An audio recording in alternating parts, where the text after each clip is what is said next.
Eu acho que a questão do sujeito, né, e do objeto, o lugar e o status dele aqui e ali, eu sinto presente, mas eu nunca fiz psicanálise. Então eu sempre atribuí um pouco a isso. De não, quer dizer, eu sinto que eles aparecem em vários momentos, mas, quer dizer, não é uma coisa refletida ou consciente, uma decisão, vamos dizer assim. Não é uma coisa... É um afloramento mesmo. Na verdade, na maioria das vezes, a compreensão de uma obra de arte não se dá no momento da contemplação, no momento que você está no museu, que você está folheando um livro. Ela se dá num determinado momento em que ela se liga às experiências que você tem na vida. É como se aquela experiência exterior ao museu, exterior à obra e tal, ela é o elo que faltava para a compreensão da obra de arte. Então, está entendendo? Então, você às vezes compreende uma obra de arte quando você está andando no ônibus, quando você está transando, quando você está se alimentando, quando você está trabalhando ou está simplesmente sozinho contemplando as coisas, está entendendo? É quando então a coisa se completa. E essa compreensão é um processo, digamos, sei lá, de refinamento da experiência, etc. E tal.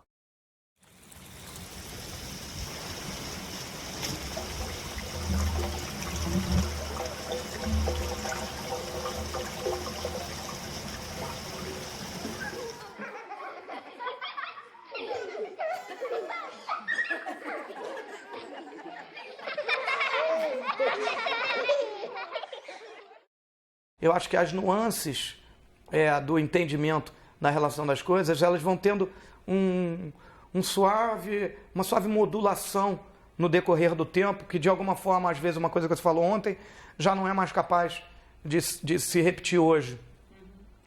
E as esculturas são assim, porque elas têm, elas são elas mesmas, mas elas se desmontam.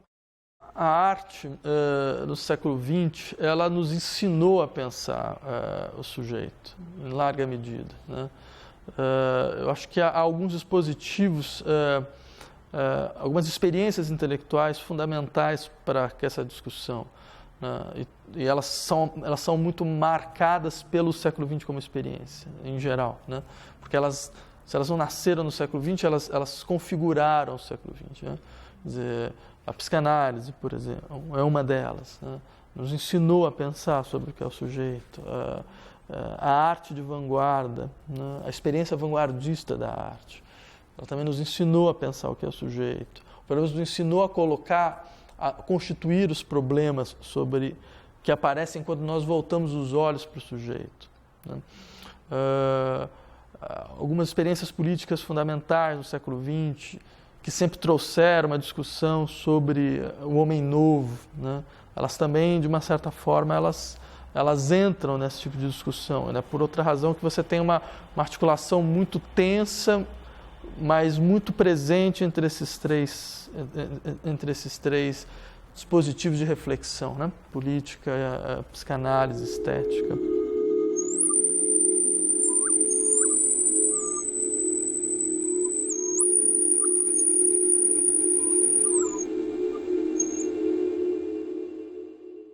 Eu acho que nós não podemos pensar, não é, essa irrupção, de certa maneira, da questão da participação, quer seja no neoconcretismo, quer seja no cinetismo, quer seja no minimalismo, etc., nessa transformação da relação com o espectador, com uma questão isolada, que, a meu ver, ela está relacionada a uma perspectiva de presença da arte no mundo, ela está relacionada a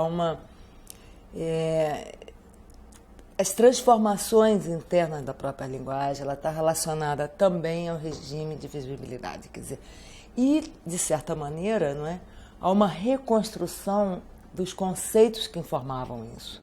Críticos, por exemplo, como Guy Brett, né, que sempre tiveram uma atenção um pouco com algumas questões da arte brasileira, sempre notaram essa presença da questão da participação na obra de artistas brasileiros como tendo uma singularidade, uma especificidade, um diferencial, né?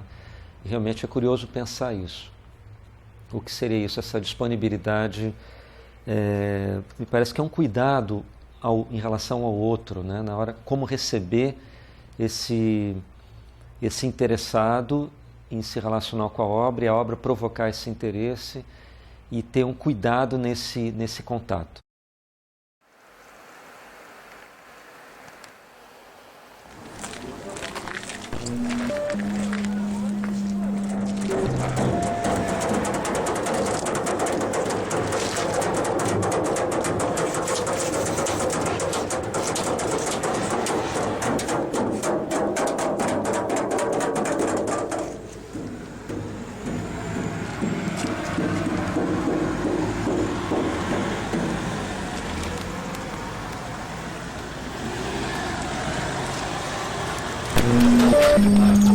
Read space.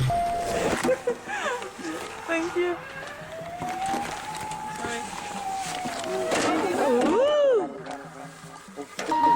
Wish.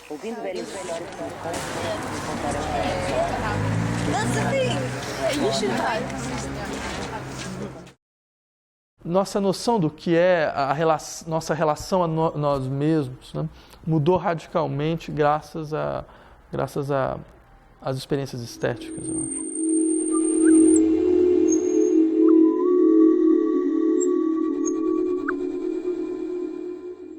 A grande inovação da arte brasileira, quer dizer, é de fazer questões próprias em relação à arte, de colocar interrogações próprias, né?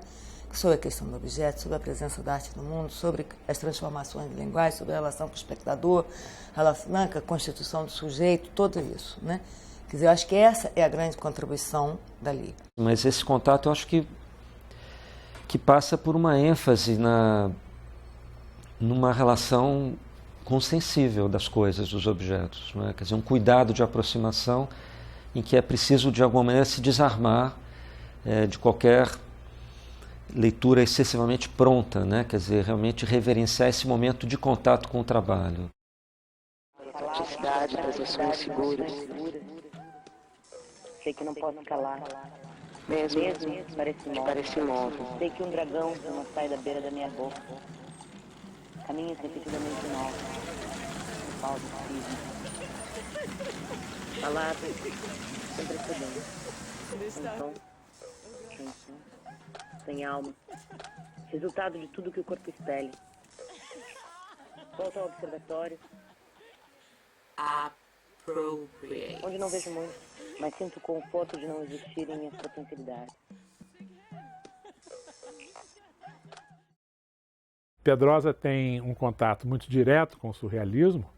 Ele era cocunhado de Benjamin Perret, que era um dos principais poetas do surrealismo. Ele tem contatos com alguns surrealistas em Paris, via Benjamin Perret, quando vem de Berlim para o Rio de Janeiro, nas vésperas da guerra, né? Mas ele percebe que esse não é o caminho do Brasil, né? O Brasil tinha outra destinação, que ele vai entender mais longe, mais adiante, que era essa vocação para o moderno, né? E o moderno realmente experiencial, diferentemente do surrealismo, que muitas vezes se dá como ilustração das teorias psicanalíticas, né? Ou seja, é preciso deslocar para a experiência, né? Ou seja, isso significa que o sujeito é fundamental, né? Esse sujeito aí, então, ele procura entender o sujeito que produz um sinal visual, que produz um traço visual, que produz um signo. Então, era muito forte mesmo a ideia desse contato com o espectador, com o participador, que era um contato do corpo, e esse contato produzia, claro, não o quê? Um entretenimento simplesmente, um tipo de recompensa, de um prazer participativo. Quer dizer, o mais interessante era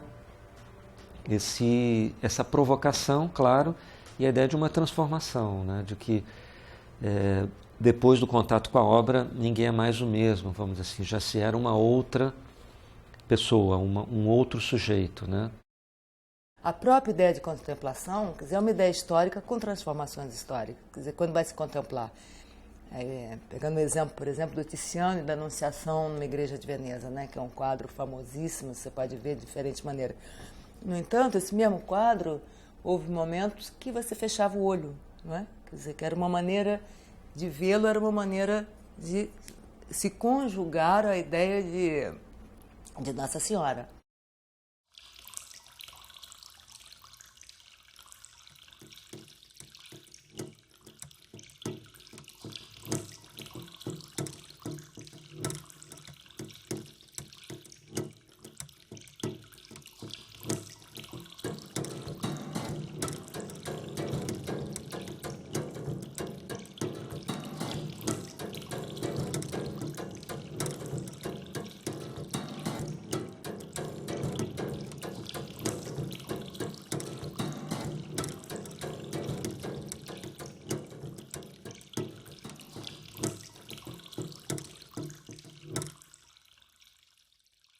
O início da série era produzir objetos que tinham desenho plasmado nesses objetos, né? E que o contato com esses objetos produzia essa relação que era um pouco subliminar.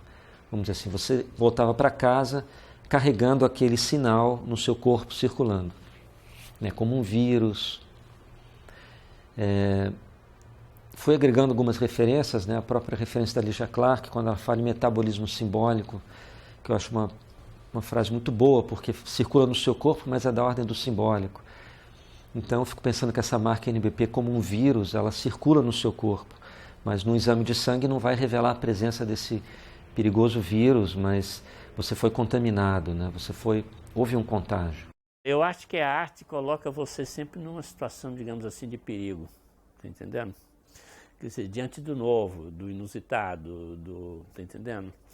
E entrar no universo da arte é um pouco como você entrar numa favela, tá entendendo? Entrar num espaço que você não conhece. E o que ocorre quando você entra num espaço desse? Você tem que ampliar sua capacidade perceptiva. Você tem que enxergar mais, você tem que ouvir mais, você tem que olfatear mais, tá entendendo? Você tem que estar extremamente, tá entendendo? Aberto, tá entendendo? Quer dizer, usar todos os seus sentidos para você perceber realmente o que está acontecendo ou o que pode acontecer.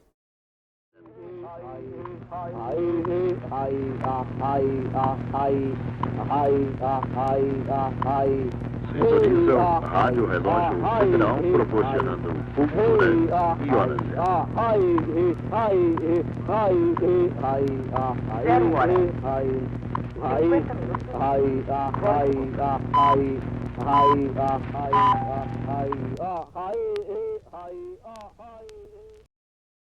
Então, por isso que eu fico pensando que o que se produz ali são enigmas, né? Porque como eu vou entender o que é aquilo para aquela família em Kassel que levou aquele objeto para casa e que ficou 2 semanas pensando naquele objeto que vai para fora, vai para dentro da casa e produz uma série de situações. Eu não posso entender aquilo só formalmente, eu teria que entender mais aquela família, aquele contexto, aquilo, enfim. O momento que surge o neoconcretismo aqui, né, há um artista americano, por exemplo, que é o Walter de Maria, que ele diz que naquele momento o expressionismo abstrato tinha se tornado como uma brasa morna numa cinza fria, né? Quer dizer, a própria ideia de expressão que estava ali, quer dizer, ela se torna um estilão, né?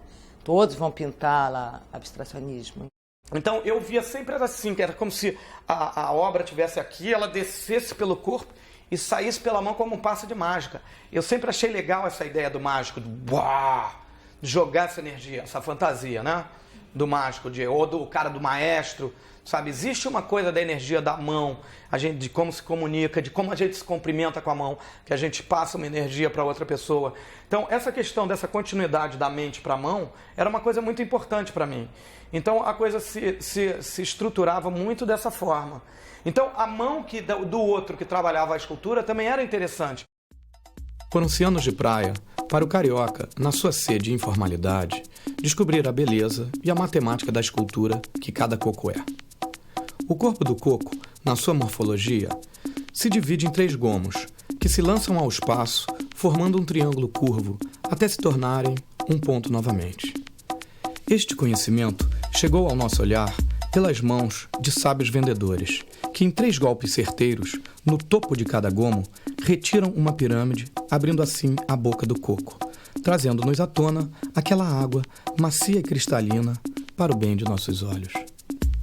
Hoje, grandes corporações e políticos gananciosos querem acabar com esta obra, essa beleza, esta cultura, essa dança.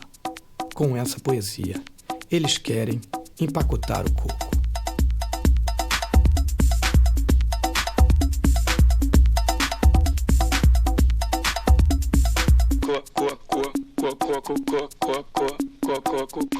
Coco natural. Fora Ambev, tchau Nestlé, McDonald's, Coca-Cola, eu quero. E a questão da participação, eu vejo tanto como um processo pelo qual se extrapola, se rompem as fronteiras da modernidade, tanto quanto também se pensa um novo modelo de cidadania. Mas acho que o Brasil, a questão do corpo, ele entra, ela de fato entra, porque o conceito não está separado da prática. Ali a ideia, quer dizer, de uma formulação está interna. E daí a linha orgânica da Lígia, daí a questão do Hélio, quando ele fala, quer dizer, se nós compararmos, é curioso porque da saída do quadro para o espaço do Hélio, é quase Malevich, né? Ele está discutindo ali com Malevich, só que ele vai incorporar uma ideia do espaço-tempo, né? Que não é mais no sentido de um espaço não gravitacional malevichiano, é um espaço muito mais, digamos, real, de incorporação do mundo, né? Que vem relacionadamente, né, com a questão do mundo. Então, quando você vai ver o desenvolvimento dele com os boles, depois com o parangolé, com os núcleos, né, é uma relação que ali o corpo está presente porque ele é inseparável, porque aquela coisa está no espaço, porque aquela coisa está numa estrutura espaço-temporal, como ele disse, né? Então eu vi aquela barra de ferro, aquela coisa minimalista, sabe? Aquela coisa, aquela matéria, aquela geometria bruta, definitiva. E aquilo me deixou assim, impressionado, era um eixo de aço. Então isso já tinha um corpo, sabe? Já tinha uma tridimensionalidade. Eu via até essa barra de ferro com a bolinha como uma figura e a cabeça, sabe? Que é uma maneira de representar o ser humano também. E tinha um encontro. Esse ponto do encontro era o ponto principal, que já existia nos outros.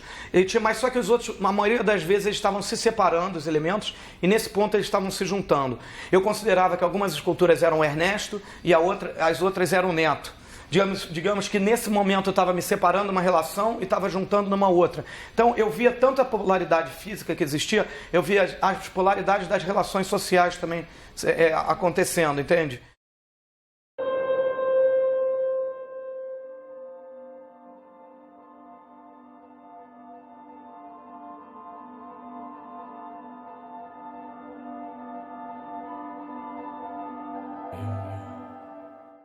E o que acontecia que era muito interessante para mim era essa questão que você tem aqui. Você tem a bola e você tem a barra de ferro. Você tem a parede aqui e tem o chão. Então você tinha um eixo XY, que era a parede e o chão.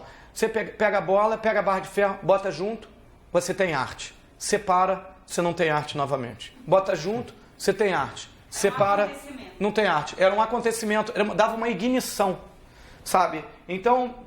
Pum, botava junto, a arte está acontecendo ali.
A arte contemporânea, ela absorveu muito claramente essa ideia de que o corpo aparece como lugar de verdade, né?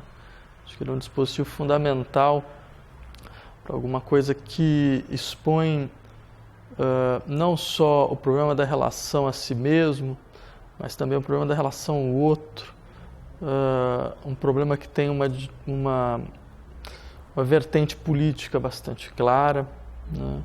Quer dizer, a arte contemporânea ela absorveu muito claramente a pauta de uma certa política do corpo também.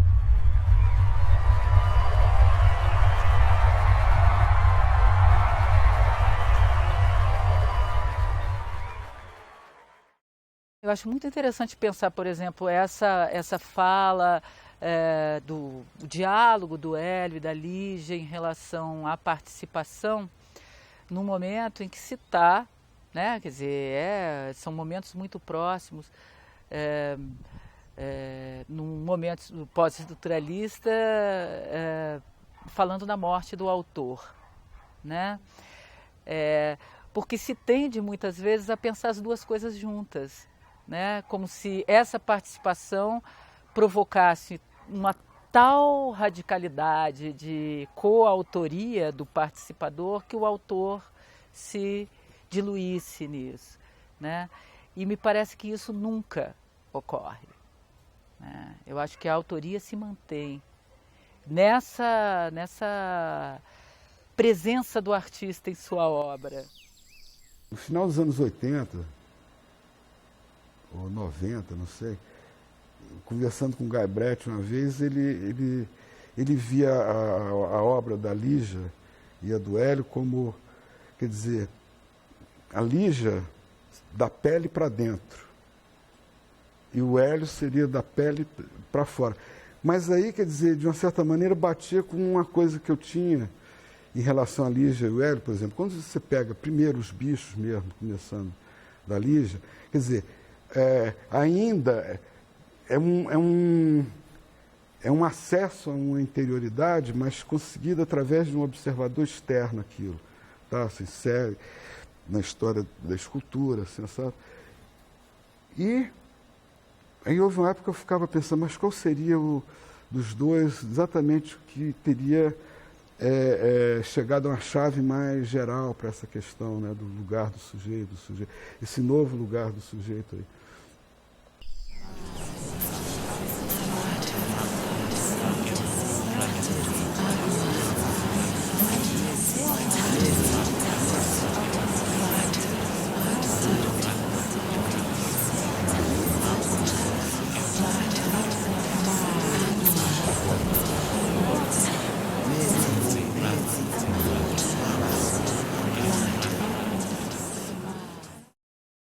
E mais do que isso, me parece que há uma dimensão, talvez a mais interessante e a menos evidente, que é acreditar que algo da ordem do corporal pode nos permitir reconstituir a noção de expressão artística, né?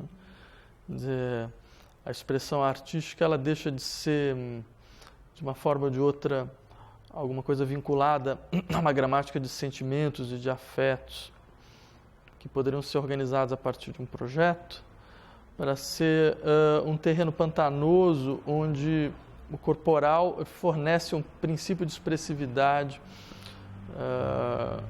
que muitas vezes é exterior mesmo à própria ideia de consciência. Essa questão percepção e intelecto também me parece muito interessante, que é o salto dado por Pedrosa, né, de seu interesse em Gestalt para o seu interesse em psicanálise e em fenomenologia.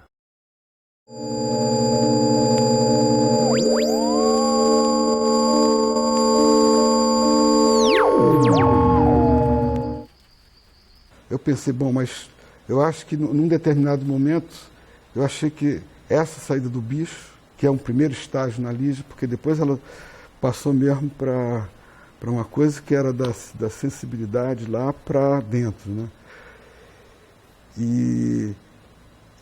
E o Hélio tinha essa coisa que desde o início assim, me impressionou, e que é exatamente essa coisa que era o objeto, esse lá, né, esse imo, sei lá, né, que de repente passa a ser o lugar do sujeito, quer dizer, você está dentro da cor, você não está... Se nós pensarmos que uma das grandes características do pensamento do século XX, em alguns dos seus momentos mais interessantes, foi livrar a noção de sujeito, né, de uma certa ideia de egoidade, né, livrar a noção de sujeito de uma certa ideia de identidade, né. É bem possível que em toda essa discussão sobre a expressão e sobre flertar com o inexpressivo, né, estava em jogo a possibilidade de posição de um conceito de sujeito que não é mais dotado de profundidade psicológica, ou seja, é um conceito totalmente não substancial de sujeito, né? E para esse conceito não substancial de sujeito, você precisa de uma arte que a todo momento seja capaz de expor essa ausência de substância, né?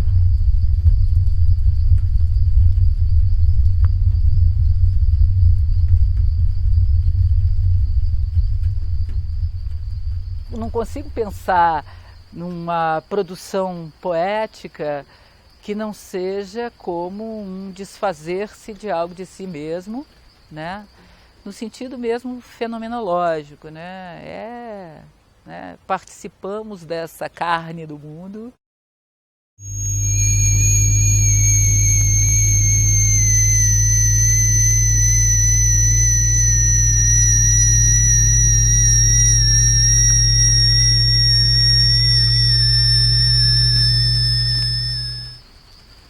Eu me lembro assim de viagens noturnas assim, em Goiás, quando eu era criança, 5, 6 anos, e que você via uma luzinha lá longe, podia ser um farol de um carro que daqui a tantos minutos ia cruzar com você, ou no meio do nada lá. Mas eu acho que eu sempre associava essa luz também, talvez por isso, né? Quer dizer, colocar um parangolé não produzia nenhum efeito simplesmente, né, se eu ficar aqui sentado e tal, mas um pouco a linguagem plástica do parangolé e o ritmo da dança vai criando uma mistura qualquer que há um cultivo, né, uma intensidade maior, né, dessa relação sensível-sensorial, e o corpo vai sendo flexibilizado, vai sendo transformado, vai sendo desreprimido. E a linguagem plástica do parangolé, claro, tem um papel aí, né? Não é uma coisa qualquer, simplesmente um pedaço de pano. Tem uma intensidade sensível, tem pesos, tem texturas, tem materiais diversos, tem uma colagem, superposição de planos, isso é que vai produzindo isso.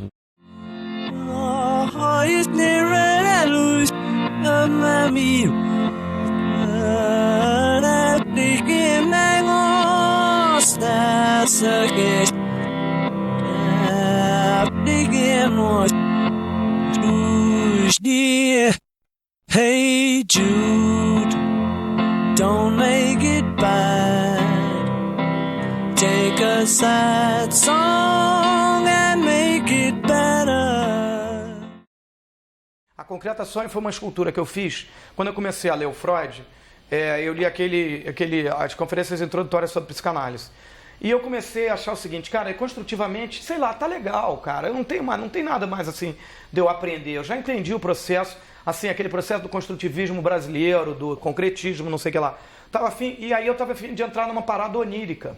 E também era proibido na galera que me apoiava, ou galera do que eu gostava e tal, esse negócio da figura, sabe? E, cara, eu tava afim, sabe, de tirar a molde da minha cabeça, sabe? Eu fiz uma escultura que era enrolando a cabeça, era uma fotografia. Mas eu acho que é isso, eu acho que é a coisa da presença do corpo, né, na linguagem, é a verdade da linguagem mesmo, né? E um grande exemplo dessa artista que precisa cada vez mais ser revista, que é a Lígia Pape, é o divisor. Né? O divisor, como sabemos, é um grande lençol branco, não sei, eu acho que a medida é 10x20, com rasgos em certos espaços assim, programados, ou seja, é a tela branca, é o branco sobre o branco, o plano primal do espaço suprematista, né? Esse espaço de luz absoluta, né? Que sabemos que tanto quanto a luz absoluta ou a ausência absoluta de luz nos cegam.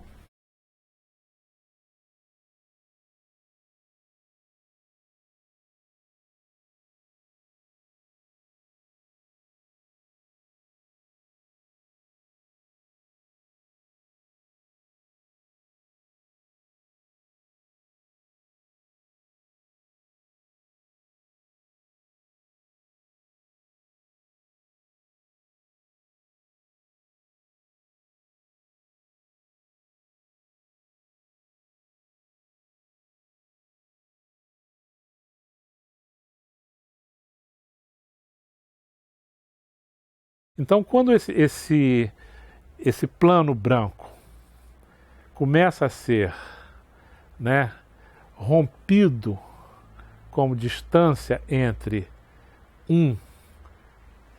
e a obra, né, por um 2, por um 3, por mais um outro, né, e ali nós temos dezenas de pessoas, cada uma num espaço aberto, rompido nesse plano, né, claro que isso é o conceito espacial de Fontana, né?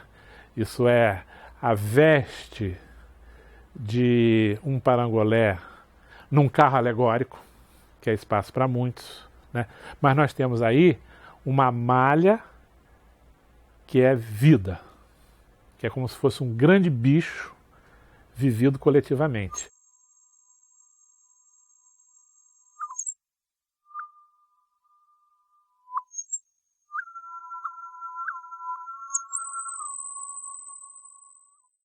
Existe uma quantidade de experiências e situações que, na verdade, eu não me sinto mais capaz de dar conta do que é isso, né? De entender o que é isso tudo. Eu acho que já é um projeto coletivo para engajar outros, né? Hey Jude, don't let me down. I found her, now go and get her. Remember to let her into your head. Start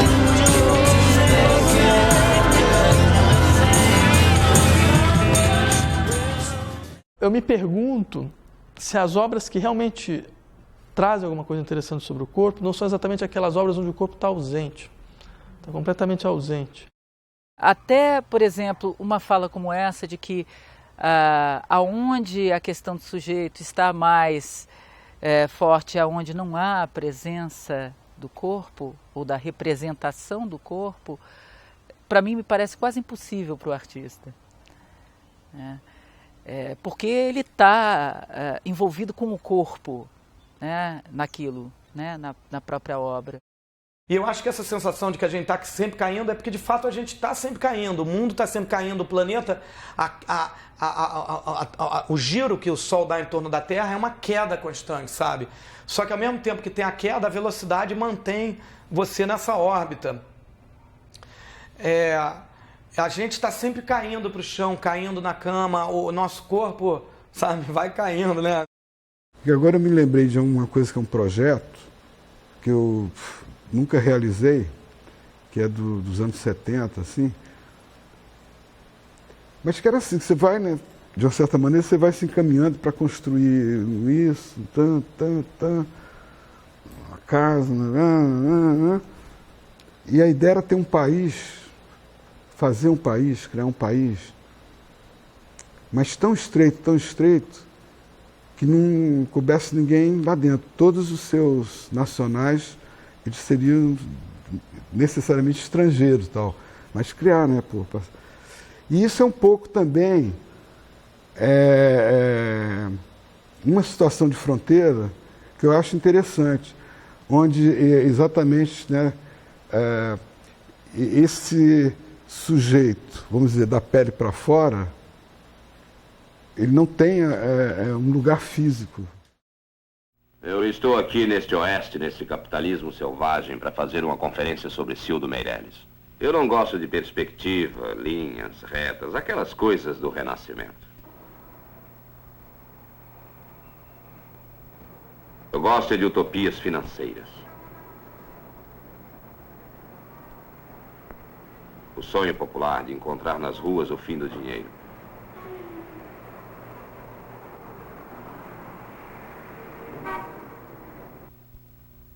É por isso que gosto da nota de 0 cruzeiro e da presença em cada face de 2 minorias oprimidas.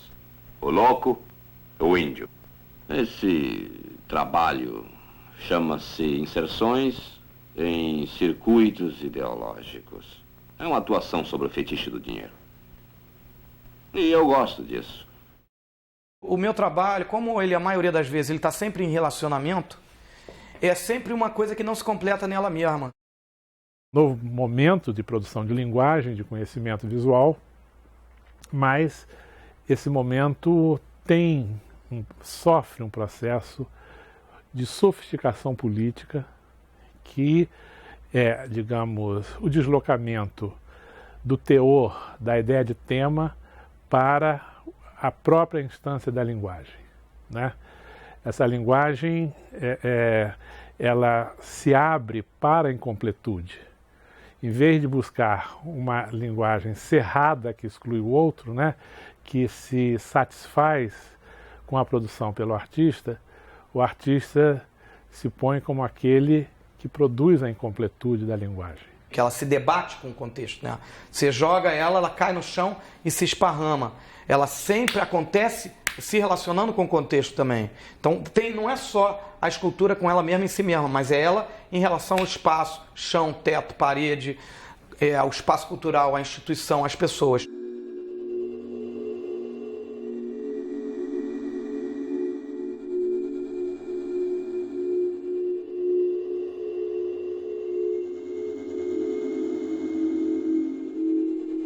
Eu acho que esse nível de objetividade aí diz respeito a algo que não pertence, né? É do artista, mas não pertence a ele, né? No sentido, é ele, né? Sem que pertença a ele. Uma questão que me interessa muito é como a arte no Brasil desenvolve diagramas de alteridade, ou seja, partindo do fato de que se reconhece que a arte não vai mudar a sociedade, mas a arte pode mudar o nosso modo de ver a sociedade, pode mudar o seu modo de inscrição na sociedade, o seu modo de relação com o outro, ela poderia estar criando modelos sociais, né, de possibilidade de uma vida diferente, de igualdade, de justiça, de integração, de realização subjetiva de cada indivíduo, de realização dessa subjetividade no plano coletivo, né? Então, eu acho que é uma arquitetura muito fina, né, que vai se distribuindo entre alguns artistas, né? Quando você cria uma situação, um estado inusitado de estar num colchão tal, você deixa a pessoa num estado, num lugar estranho, socialmente, ela fica estranha com o corpo dela, ela começa às vezes a interagir com o outro. Aí, caramba, pô, começa a conversar com o cara do lado, depois desconversa, entendeu? Outro exemplo de inserções ideológicas pode ser tomado no discurso do consumo.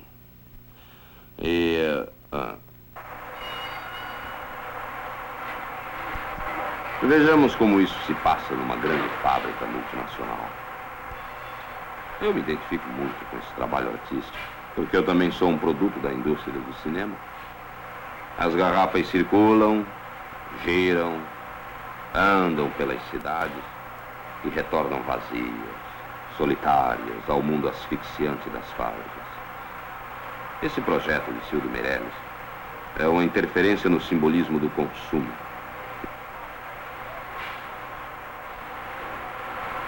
este invisível que aparece num elementar sistema de trocas. As garrafas retornam, giram, andam pelas cidades até o momento em que você torna visível uma prática de consumo. Você grava opiniões críticas nas garrafas, que depois são devolvidas à circulação. As garrafas andam, giram, percorrem as cidades, mas agora criticamente. Isso é diferente. Eu gosto disso. Quando eu digo que o artista passa a construir uma incompletude, né? Essa incompletude que a gente sabe que a psicanálise aborda, né? Que, digamos, em teoria da sociedade, é uma incompletude que é oposta à ideia de monopólio do capital, né? A acumulação, etc., contra o outro, né? Então, a mais-valia, tudo isso. Ou seja, há uma crítica da sociedade quando você abre para o outro, né? O outro não é fornecedor de mais-valia simbólica. O outro é partícipe, a obra é incompleta. E dizer isso durante a ditadura, né, dizer que a obra precisa de decisões do outro, né, significa que num momento onde os direitos civis foram lançados por terra, vive-se sob um estado de exceção, né, um estado de sítio impermanente. Dizer que o outro é necessário para a plenitude daquilo que antes era dado, né, é um ato político absurdo, absoluto, né? E por isso eu discordo de todos aqueles que dizem que o neoconcretismo não era politizado. É nesse sentido que eu acho que a experiência da arte ela é fundamental para a vida de qualquer pessoa.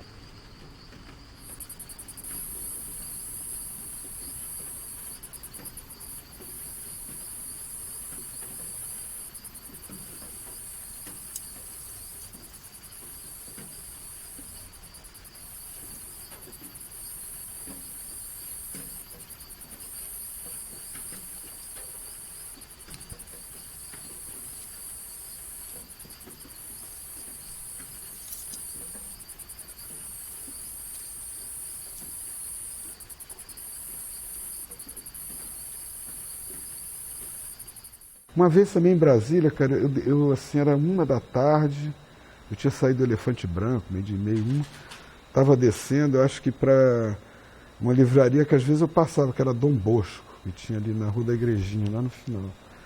Mas eu estava descendo não pela 308, mas pela 307 ali, porque era um calçadão que ia para a Escola Parque e tal. Né? E assim estava aqui, né, era aquele vermelho de Brasília, né, lá e tal, um sol, aquele sol ardido. Aí de repente passa um moleque assim de uns 10 anos, de repente me dá um sorriso, cara, tão gratuito. Pô, isso também é uma imagem assim que eu nunca consegui esquecer, assim.